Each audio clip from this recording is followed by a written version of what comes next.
मैं डॉक्टर मनीषा शर्मा आप सभी का हृदय से स्वागत करती हूँ। आज की इस वीडियो में मैं आपको वो रहस्य बताऊंगी जो भगवान विष्णु ने नारद जी को सुनाया था। वो रहस्य क्या था? वो रहस्य पीपल को एक बार जल चढ़ाने से क्या होता है, इससे संबंधित है। तो चलिए अपने इष्ट देव को प्रणाम करते हुए आज की रोचक कथा का शुभारंभ करते हैं। एक बार देवऋषि नारद नारायण नारायण का जाप करते हुए बैकुंठ लोक में पधारते हैं। बैकुंठ में भगवान विष्णु अत्यंत शोभनीय स्वर्ण तथा रत्नों से जड़ित सिंहासन पर बैठे हुए होते हैं। बैकुंठ के द्वार स्वर्ण से बने हुए होते हैं। देवऋषि नारद बैकुंठ के द्वारों को पार करते हुए जिस स्थान पर भगवान विष्णु बैठे हुए होते हैं वहां पर पहुंच जाते हैं और भगवान विष्णु को प्रणाम करते हैं। देवऋषि नारद को देखकर भगवान विष्णु कहने लगते हैं, हे देवऋषि, आइए, बैकुंठ में आपका स्वागत है। देवऋषि नारद प्रसन्नता से विष्णु जी को बारंबार प्रणाम करते हुए कहते हैं, हे सृष्टि के पालक, संसार का पालन करने वाले जनार्दन, समस्त भूतों में आप ही का वास है। तीनों लोकों में आप ही की माया फैली हुई है। आपके चरणों में कोटि कोटि नमन। विष्णु जी मुस्कुराते हुए कहते हैं, हे देवऋषि, आज आप दुविधा में दिखाई पड़ रहे हैं। अवश्य ही आज आपके मन में कोई शंका उत्पन्न हो रही है। अवश्य ही आज आप कोई समाचार लेके आए हैं। देवऋषि नारद कहते हैं, हे प्रभु, आप तो सर्वज्ञाता हैं। तीनों लोकों में निवास करने वाले सभी प्राणियों में आप ही का वास है। आपसे कुछ भी छिपा हुआ नहीं है। प्रभु, आज मैं बैकुंठ किस कारण से आया हूँ, आप भली भांति जानते हैं। भगवान विष्णु बोले, हे देवऋषि, मैं जानता हूँ कि आप चिंता में क्यों हैं और आपकी इस चिंता को मैं समझता भी हूँ। आज आप जिस चिंता को दूर करने के लिए आए हैं वे समस्त मानव जाति के कल्याण के लिए है। अतः आप निसंकोच होकर पूछिए। तब देवऋषि नारद कहते हैं, हे प्रभु, आज मैंने कुछ मनुष्यों को पीपल का वृक्ष काटते हुए देखा। वह वृक्ष बहुत पीड़ा में था। हे प्रभु, पीपल में तो आप ही का वास है। आपने स्वयं कहा है कि वृक्षों में मैं अश्वत्थ हूँ। तो फिर मनुष्य ऐसा पाप क्यों करते हैं? मैं ये भी जानना चाहता हूँ कि पीपल को जल देने से मनुष्य को कौन सा फल मिलता है। पीपल को जल कब देना चाहिए, किस दिन इसकी पूजा करनी चाहिए? भगवान विष्णु बोले, हे देवऋषि, आप सत्य ही कहते हैं। वृक्षों में मैं पीपल हूँ। पीपल के वृक्ष में मेरा ही वास है। पीपल के महत्व के बारे में बताने से पूर्व मैं आपको एक प्राचीन कथा सुनाता हूँ। इस कथा के माध्यम से आपको सारे प्रश्नों के उत्तर मिल जाएंगे। जो मनुष्य इस कथा को एक बार सुन लेता है उसके सारे पाप नष्ट हो जाते हैं। जो इसे बारंबार सुनता है उसके सभी दुख दूर होते हैं और उसे धन धान्य की प्राप्ति होती है। पीपल के महात्म्य का जो भी प्रचार करता है उससे विष्णु लोक की प्राप्ति होती है। देवऋषि कहते हैं, हे प्रभु, इस कथा को सुनने की मेरी तीव्र इच्छा हो रही है। आप इस कथा को मुझसे शीघ्र कहें। मैं इसे ध्यान से सुनता हूँ और तीनों लोकों में इसका प्रचार और प्रसार करूँगा। श्री हरि कहते हैं, हे देवऋषि, प्राचीन काल में एक अत्यंत शोभायमान नगरी थी जिसका नाम नंदीग्राम था। उस नगरी में पुष्कर नाम के एक श्रेष्ठ ब्राह्मण रहा करते थे। वे सदैव धार्मिक कार्यों में लगे रहने वाले, पशु पक्षियों की सेवा करने वाले थे। उनके आश्रम में एक प्राचीन पीपल का वृक्ष था जिसकी नित्य ब्राह्मण पूजा किया करता था। नित्य उस पीपल के वृक्ष को जल से सींचा करता था। वह एकादशी का व्रत करता, पीपल के वृक्ष में जल देकर उसकी प्रदक्षिणा किया करता था। बाहर जाते समय वह रोज पीपल को नमस्कार किया करता था। इस प्रकार से उस ब्राह्मण ने पीपल की रोज पूजा करके बहुत सारा पुण्य अर्जित कर लिया था। फिर एक दिन एक भयानक राक्षस भोजन की तलाश में उस पुष्कर ब्राह्मण के आश्रम में आता है और इधर उधर देखने लगता है। तभी वो ब्राह्मण कुटिया से बाहर आता है तो देखता है कि एक भीमकाय राक्षस वहां खड़ा हुआ है।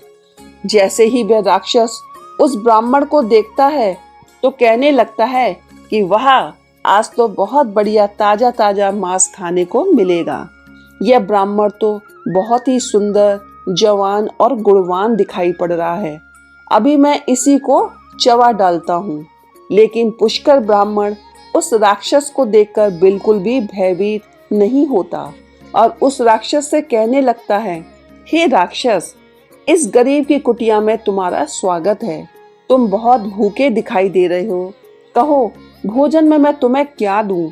ब्राह्मण के ऐसे वचनों को सुनकर राक्षस बहुत आश्चर्यचकित होता है और सोचने लगता है कि ये ब्राह्मण तो मुझसे जरा भी भयभीत नहीं हुआ, अवश्य ही कोई बड़ा तपस्वी दिखाई पड़ रहा है।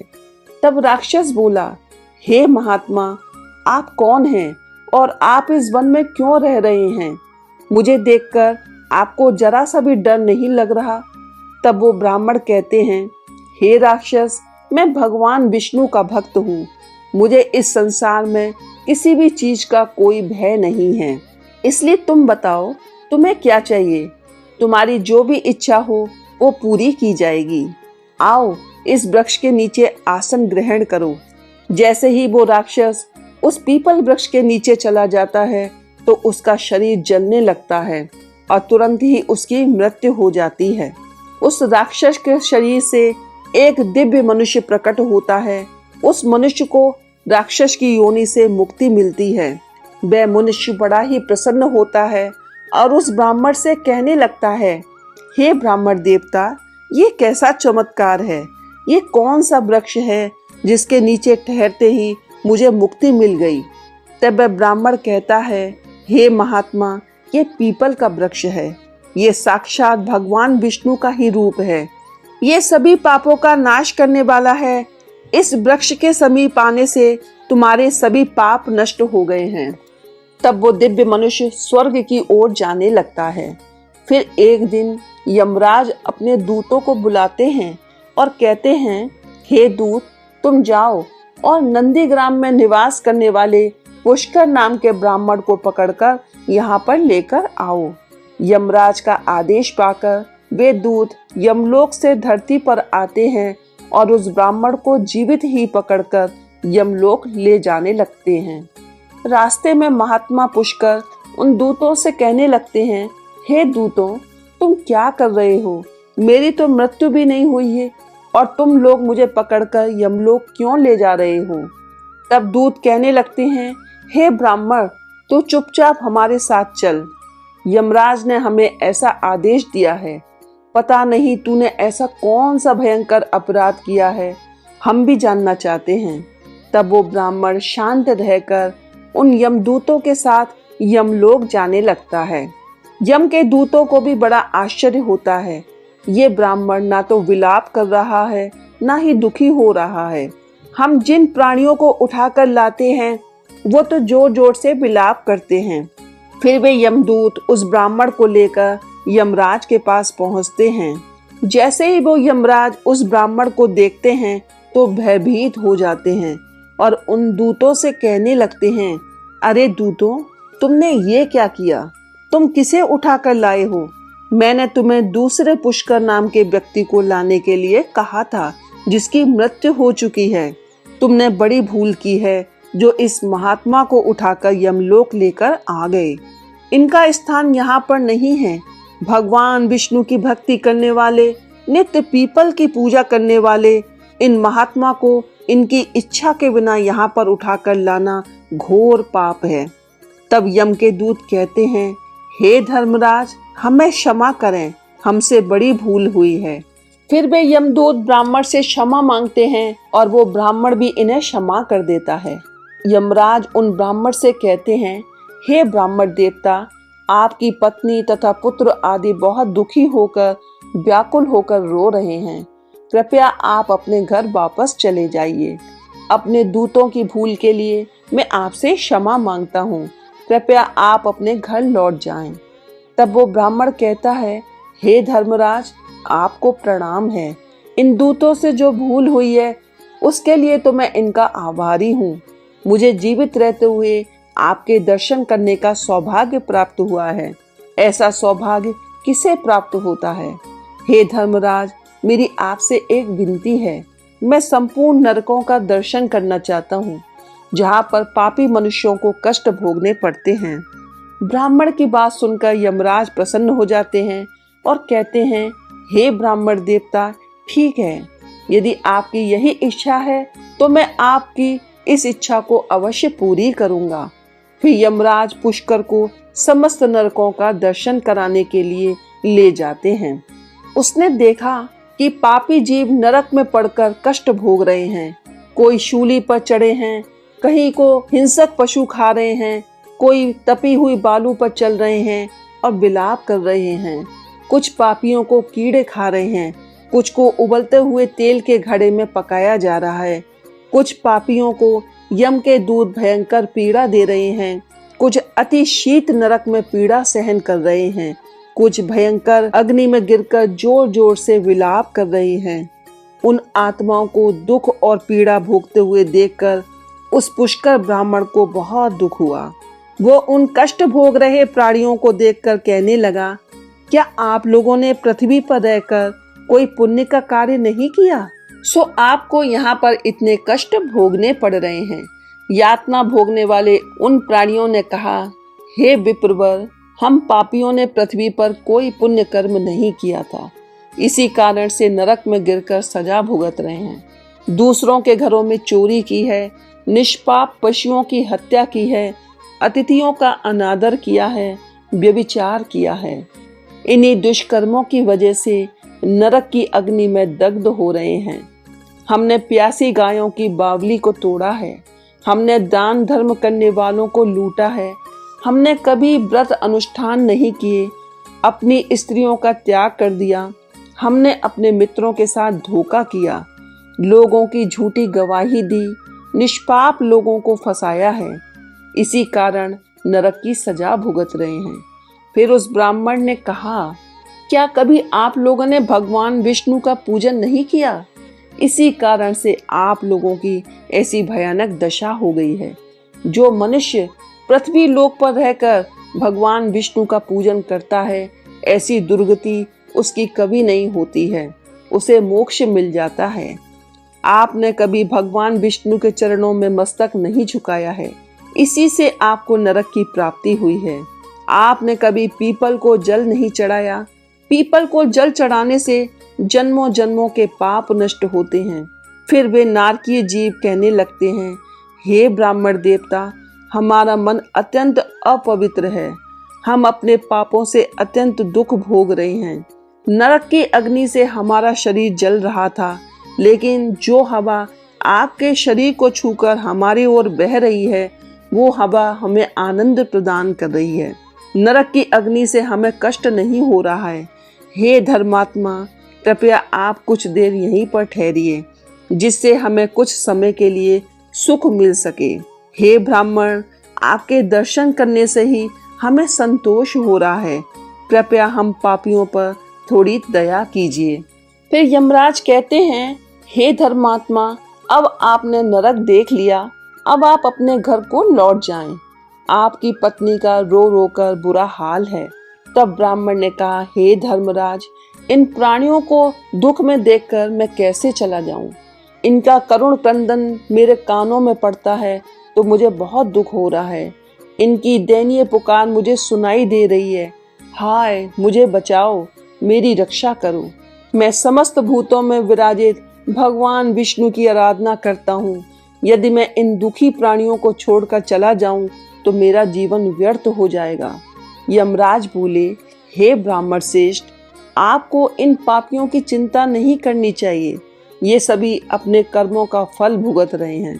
ईश्वर ने ही इनके लिए इस दंड का प्रावधान किया है, ताकि इनकी आत्मा की शुद्धि हो सके। आप इनके लिए कुछ भी नहीं कर सकते। लेकिन फिर भी वो ब्राह्मण नहीं माना।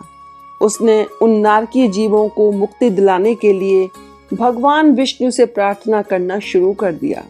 प्रार्थना करते हुए कहने लगा, हे प्रभु, यदि मैंने सच्चे मन से आपकी आराधना की है, हर क्षण आपका ध्यान किया है, मैंने संपूर्ण जीवन आपकी भक्ति में ही बिताया है, तो मैं अपना सारा पुण्य इन पापी आत्माओं को दे देता हूँ। आप इन्हें कष्ट से मुक्त करें। हे कृष्ण, हे विष्णु, हे जनार्दन, इनकी रक्षा करें। ऐसा कहते ही उन जीवों को तुरंत कष्ट से मुक्ति मिल गई और सभी नरक को छोड़कर स्वर्ग में जाने लगे। सभी नरक के जीव कहने लगे, हे ब्राह्मण, आपकी सदा ही जय हो। आपकी कृपा से हम पापियों को मुक्ति मिली है। इस प्रकार से गुणगान करते हुए वे सब स्वर्ग की ओर जाने लगे, किंतु उनमें से कुछ जीव अभी भी नरक में ही कष्ट भोगने लगे, उनको मुक्ति नहीं मिली। इस अद्भुत चमत्कार को देखकर यमराज आश्चर्य में पड़ गए। वो सोचने लगे, ये तो असंभव है। कौन से पुण्य के प्रभाव से इस ब्राह्मण ने इन पापियों को मुक्ति दिलाई है। फिर उस स्थान पर भगवान विष्णु प्रकट होते हैं। यमराज और ब्राह्मण भगवान विष्णु को नमस्कार करते हैं। यमराज भगवान विष्णु से पूछते हैं, हे प्रभु, इस ब्राह्मण ने ऐसा कौन सा पुण्य कर्म किया था जो इसने ऐसा अद्भुत चमत्कार किया है। किस पाप के कारण कुछ जीव अभी भी नरक की यातना भुगत रहे हैं। तब भगवान विष्णु कहते हैं, इस ब्राह्मण ने पीपल के वृक्ष को नित्य जल दिया, उस वृक्ष का पूजन किया है, इसी कारण यह इतना बड़ा पुण्यात्मा बन गया है। इसी कारण इसने इन जीवों को नरक से मुक्ति दिलाई है। जो अन्य जीव अभी भी कष्ट भोग रहे हैं, इन मनुष्यों ने अपने पूर्व जन्म में पीपल के वृक्ष को काटा है, तोड़ा है, इसलिए इनकी मुक्ति नहीं हो पाई। जो मनुष्य पीपल के वृक्ष को जल से सींचता है, वो कभी नरक में नहीं जाता है। उसके अंदर इतना सामर्थ्य आ जाता है कि वो अन्य पापियों के पापों को नष्ट कर देता है। उनके सानिध्य में आने वाले घोर पापी भी पाप से छुटकारा पा जाते हैं। इतना कहकर भगवान विष्णु अंतर्ध्यान हो जाते हैं। तब यमराज उस ब्राह्मण को वरदान देते हुए कहते हैं, हे ब्राह्मण देवता, आप धन्य हो। आप पृथ्वी पर सदा निवास करो। आपको मृत्यु से कोई भय नहीं होगा। जो मनुष्य आपके सानिध्य में रहेगा, उसे भी कभी नरक की प्राप्ति नहीं होगी, उसकी कभी अकाल मृत्यु नहीं होगी। इस प्रकार वरदान प्राप्त कर ब्राह्मण ने यमराज को नमस्कार किया और पृथ्वी पर आ गए। पहले की ही भांति भगवान विष्णु की पूजा और पीपल वृक्ष की पूजा करने लगे। भगवान विष्णु नारद से कहते हैं, हे नारद, मैंने पीपल को जल देने का महत्व तुम्हें सुना दिया। जो भी मनुष्य पुष्कर की इस कथा को सुनता है, उसके सभी पापों का नाश हो जाता है। पीपल के जल देने का अत्यंत महत्व है, तो अतः आप सभी भी पीपल के वृक्ष में जल दें। शनिवार को सरसों के तेल का दीपक अपने पितरों के नाम से पीपल की वृक्ष की जड़ में जरूर जलाएं।